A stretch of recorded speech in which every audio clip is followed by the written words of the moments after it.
24 Thrissur.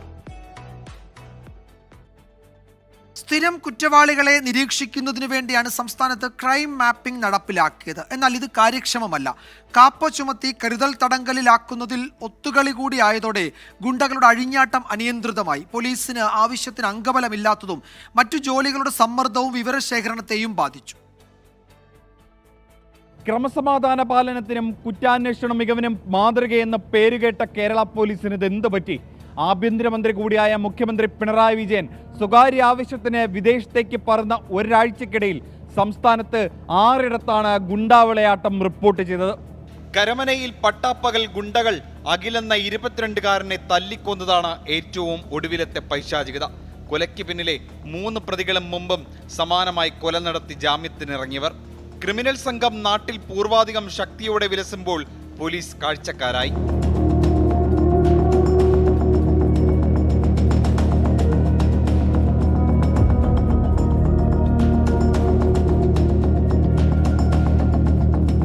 Bus സ്റ്റാൻഡിലിരുന്ന മുൻ പഞ്ചായത്ത് അംഗം ഉൾപ്പെടെയുള്ളവരെ ഗുണ്ടകൾ തല്ലിച്ചതച്ചത് ആലുവ ചൊവ്വരയിൽ.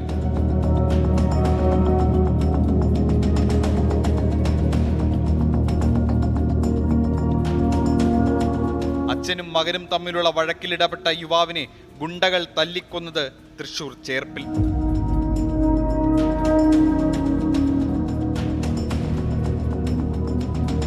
റോഡിൽ ബൈക്ക് വെച്ചത് ഇഷ്ടപ്പെടാത്ത ഗുണ്ട യുവാവിനെ കുത്തിക്കൊന്നത് കൊച്ചി തമ്മനത്ത്.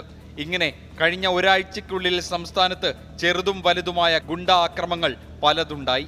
ചോര കണ്ട് സമാധാനം താറുമാറായിട്ടും പോലീസ് നിഷ്ക്രിയമാണ്.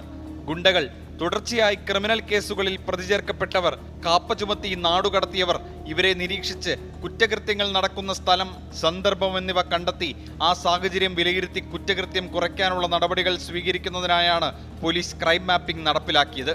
പക്ഷേ ആ പദ്ധതി പാളിയത് ഉന്നത തലങ്ങളിൽ നിന്നുള്ള സമ്മർദ്ദത്തെ തുടർന്നെന്നാണ് ആക്ഷേപം. കരമനയിൽ ദാരുണമായി കൊല്ലപ്പെട്ട മകനു വേണ്ടിയുള്ള അച്ഛന്റെ നിലവിളി മനുഷ്യ മനസാക്ഷിയുടെ ഉള്ളുലയ്ക്കുന്നതാണ്.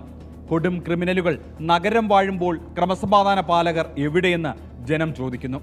തിരുവനന്തപുരത്ത് നിന്നും അജീഷ് ജയകുമാർ, 24.